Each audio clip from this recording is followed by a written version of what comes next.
Hello students, आज मैं आपके लिए लेकर आई हूँ the rise of nationalism in Europe, इसका पार्ट सेकंड। अब पार्ट फर्स्ट में हम क्या क्या पढ़ चुके हैं। इसमें हमने द फ्रेंच रेवोल्यूशन इसे कंप्लीट किया था, जो कि फर्स्ट क्लियर एक्सप्रेशन था नेशनलिज्म का।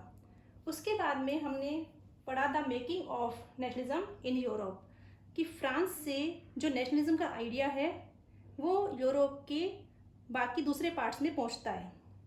अब जब लोगों को नेशनलिज्म की फीलिंग लोगों के अंदर आती है, तो जो पीपल डिमांड करते हैं नेशन स्टेट की।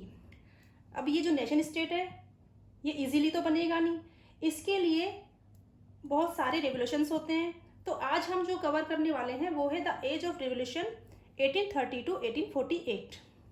अब जो ये रिवोल्यूशन करने वाले लोग कौन थे? ये वही एजुकेटेड मिडिल क्लास के लोग थे जो हमने यूरोप के सोशल स्ट्रक्चर में पढ़ा था कि ये इंडस्ट्रियलाइजेशन की वजह से ये लोग इमर्ज हुए थे, और ये लोग लिबरल भी थे और नेशनलिस्ट भी थे। इन लोगों ने रेवोल्यूशंस में पार्ट लिया। अब इसमें क्या होता है कि जब ये 1815 में नेपोलियन वाटरलू के युद्ध में हार जाता है, उसके बाद में वहाँ पर मोनार्की वापस से आती है और फ्रांस में बourbon किंग वापस से उसमें सत्ता में आ जाते हैं।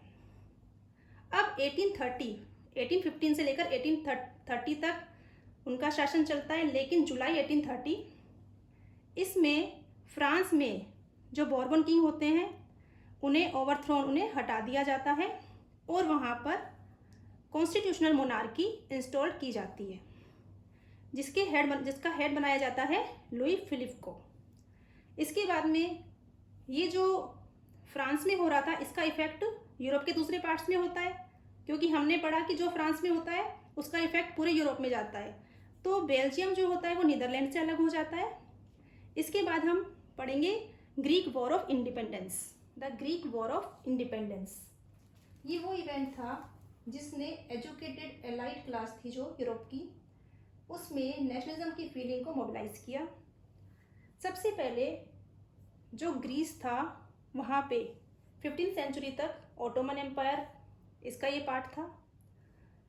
जैसी नेशनलिज्म की फीलिंग यूरोप में आती है और यूरोप से ग्रीस तक पहुँचती है, तो ग्रीस में भी इंडिपेंडेंस के लिए स्ट्रगल स्टार्ट हो जाता है 1821 में। अब इन्हें सपोर्ट मिलता है अदर ग्रीक, जिन्हें कि वहाँ से एक्साइल कर दिया गया था, और वेस्ट यूरोपियंस का, क्योंकि इन्हें जो वेस्ट यूरोपियंस थे उन्हें एंशियंट ग्रीक कल्चर से सिंपैथी थी। जो पोएट और आर्टिस्ट थे वो भी इसमें इनका साथ देते हैं, क्योंकि उन्हें ये लगता है कि जो यूरोपियन सिविलाइजेशन है ग्रीस उसका क्रेडल रह चुका है। इसीलिए वो लोग ग्रीस का साथ देते हैं और ग्रीस में जो मुस्लिम एम्पायर होती है उसको अपोज करते हैं। लॉर्ड बायरन, इन्होंने इसके लिए ग्रीस की इंडिपेंडेंस वॉर के लिए फंड इकट्ठा किया और लड़ने के लिए वॉर में भी गए, लेकिन 1824 में फीवर से उनकी डेथ हो जाती है। इसके बाद में ट्रीटी ऑफ कॉन्स्टेंटिनोपल 1832 में होती है और ग्रीक एक इंडिपेंडेंट नेशन बन जाता है। अब हम पढ़ेंगे रोमांटिसिज्म। इसमें रोमांटिसिज्म में माना जाता है कि केवल जो कंट्री है वो अपनी बाउंड्री को एक्सपेंड करने से या फिर वॉर से, इनसे ही नेशनलिज्म की फीलिंग को डेवलप नहीं कर सकते।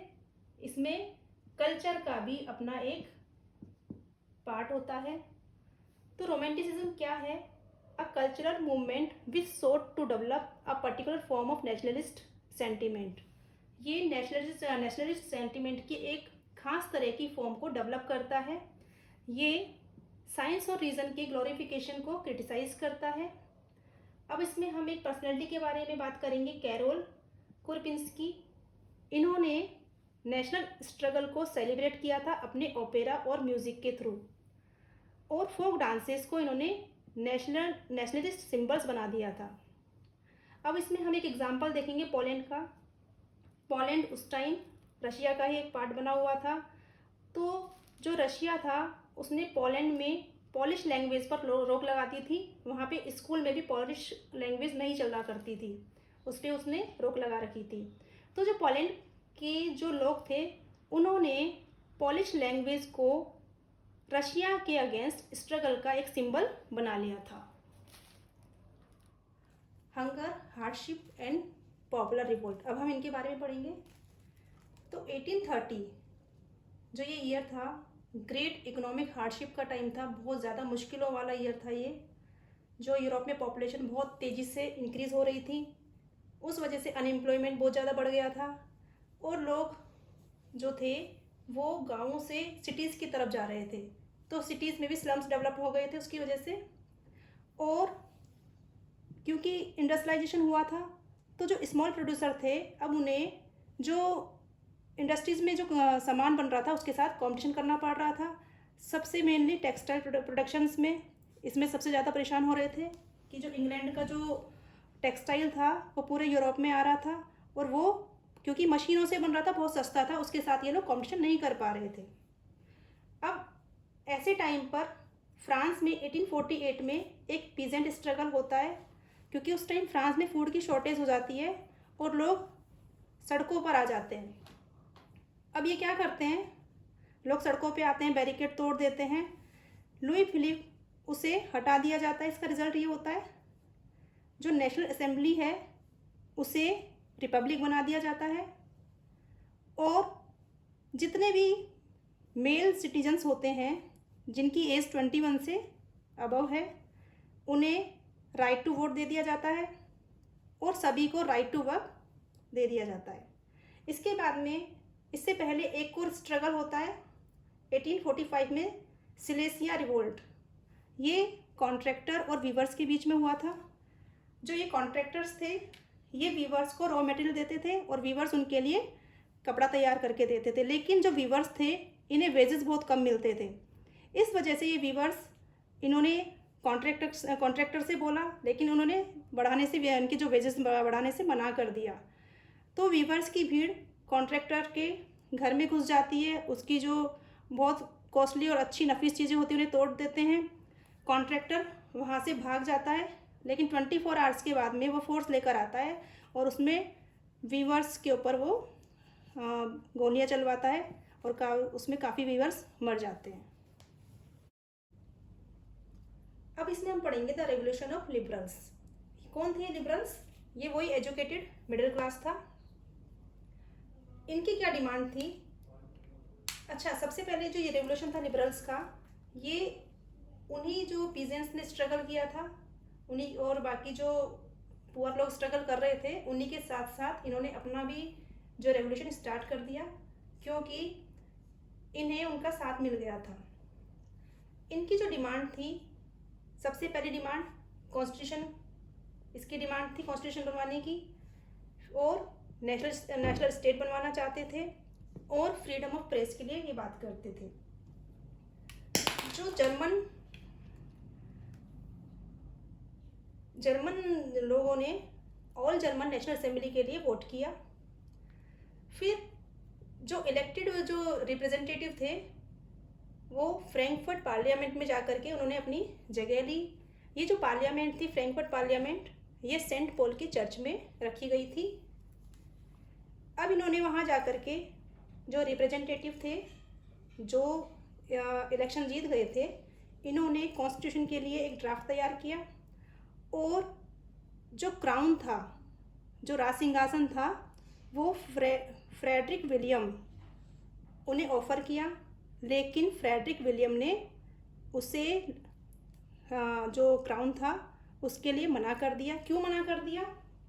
क्योंकि फ्रेडरिक विलियम पार्लियामेंट के अंडर में रह के काम नहीं करना चाहते थे। इसके बाद में फ्रेडरिक विलियम ने ट्रूप्स बुलवाई और नेशनल जो असेंबली थी उसे डिसमिस कर दिया गया। अब इसी में साथ में हम एक और चीज़ पढ़ेंगे, political right for of women, कि वुमेन ने जितने भी रेवोल्यूशंस हुए थे सब में बराबर से पार्टिसिपेट किया, लेकिन इन्हें अभी भी पॉलिटिकल राइट्स नहीं मिले थे। जो राइट टू वोट था वो इन्हें वुमेन्स को अभी भी नहीं मिला था। ये इनके लिए अभी भी कंट्रोवर्शियल बना हुआ था। जबकि जो वुमेन थी उन्होंने पॉलिटिकल मीटिंग में पार्टिसिपेट किया था, डेमोन्स्ट्रेशन में भी वो लोग जाती थी, उन्होंने अपने अखबार भी निकाले थे। उसके बाद भी इन्हें जो वोटिंग का जो राइट था वो इन्हें नहीं दिया गया था।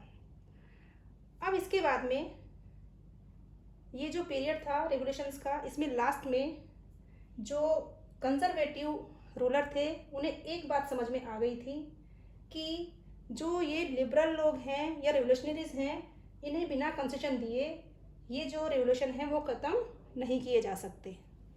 इसके आगे का हम नेक्स्ट वीडियो में कंटिन्यू करेंगे। अगर आपको वीडियो पसंद आता है तो आप इसे सब्सक्राइब कीजिए, लाइक कीजिए।